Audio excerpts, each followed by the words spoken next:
Today I announce my resignation as head football coach at the University of Notre Dame, effective at the end of the 1996 season. I wish to publicly thank Father Joyce and Father Hesburgh for giving me the opportunity to coach here, and I certainly thank Father Malloy and Father Beauchamp for allowing me to be part of the Notre Dame family for the past 11 years. There's no way I could publicly thank all the people who have contributed to my happiness, but they know who they are. And a mere thank you seems so inadequate for the amount of efforts they expended. I always cherish the fact that I had the opportunity to lead the University of Notre Dame, Our Lady's School, both on and off the field. To a Catholic such as myself, no man could ask for a more important role in life. It is difficult to leave Notre Dame at this time for many reasons, such as I will miss the students. I would have loved to have had the opportunity to coach in the new stadium, which I observed from its original conception to its completion. The main reason I regret leaving is because I'll leave a talented group of players and coaches I respect and love. My actions on the field do not always reflect this, but I hope they realize I think they're special.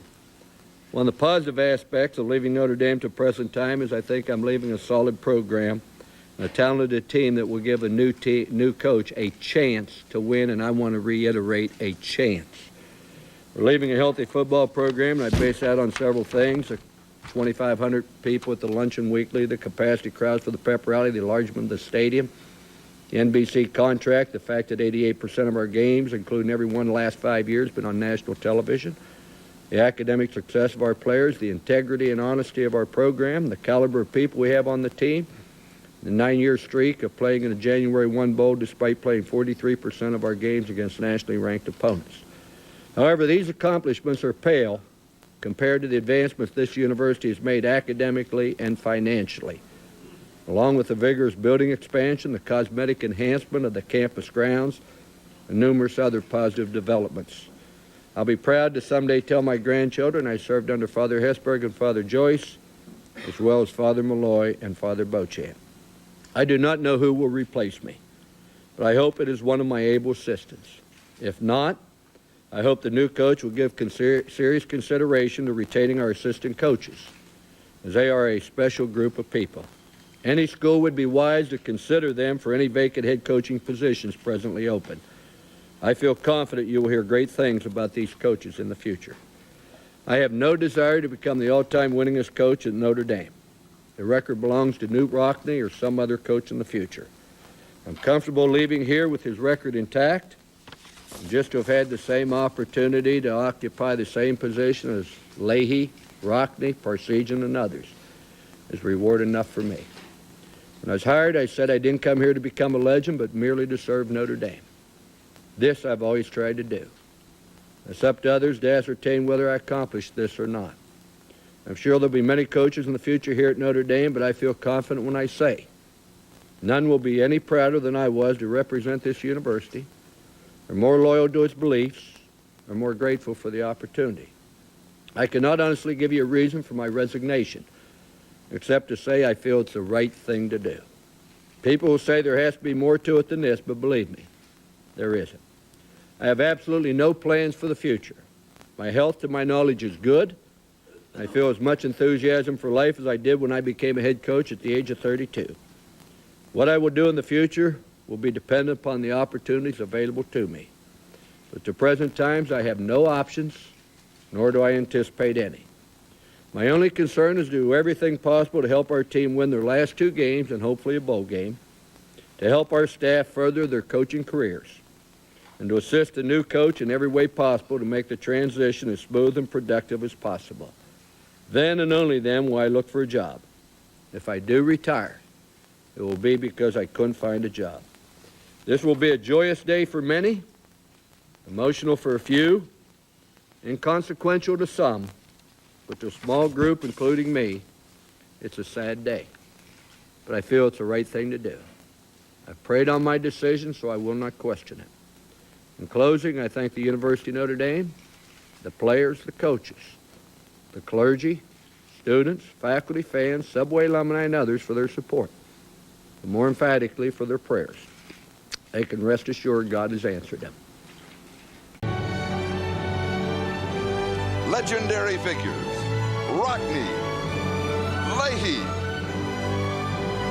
Parsegian, the mantle Notre Dame football coaches inherit is of no small consequence. When Lou Holtz assumed that mantle in 1986, the program was at a low ebb. Losses are difficult for the Fighting Irish faithful. Losing seasons are intolerable. The restoration of Notre Dame football became his passion. We are humbled, but that's over. We're going out, and this is a new era. From these ashes will come a great Notre Dame football team. From the depths of losing seasons, the greatness would return. At a time when their renown was more for triumphs past, Holtz gave his players hope for the future. And they responded. The glory of a national title returned the Golden Dome in South Bend to its former luster.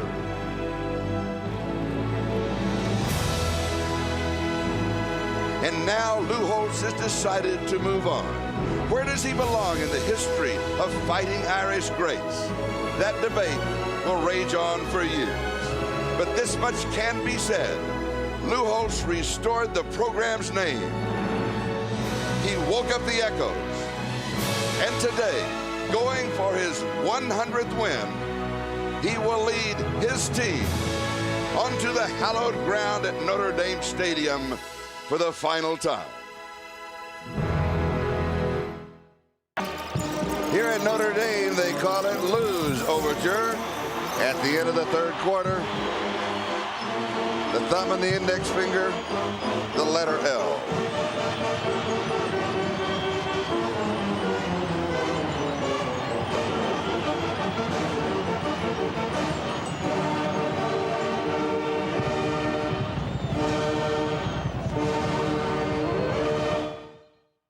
God has blessed me in so many ways. To be here at Notre Dame has been very, very special, and to have 3 children graduate from Notre Dame means so much to my wife and I. I know they were in that student body, and I know what this university has done for my children, and I feel blessed. You'll find that we can build a better stadium, and it will be next year. You'll find we can put a better field, playing surface, than we have now. You can probably find a better social life than we have at Notre Dame.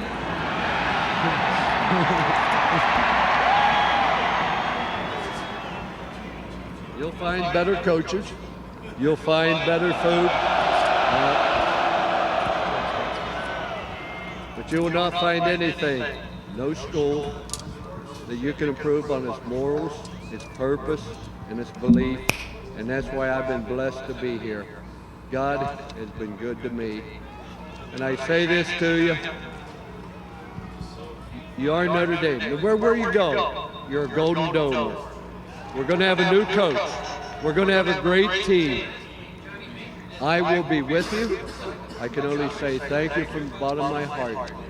You have no idea how much you meant to me, how you supported me, how you lifted me up when I was down, when I was depressed. I'd walk across campus. I'd be going to church and somebody say, "Hi, Coach." And I just feel like $1 million. I mean that to the band, to the cheerleaders, to other people, but to the Notre Dame family. I can't say anything except I've been blessed. Thank you, and God bless you.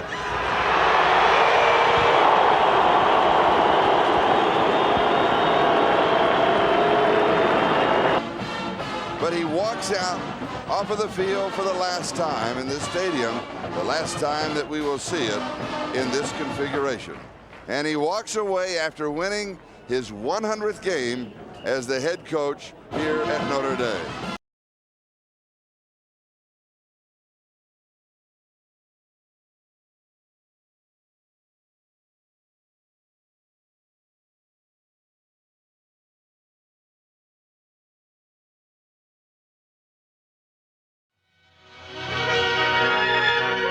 Men of magic, men of muscle, the men of Notre Dame. Wake up the echoes, cheering their names. All right, let's go then.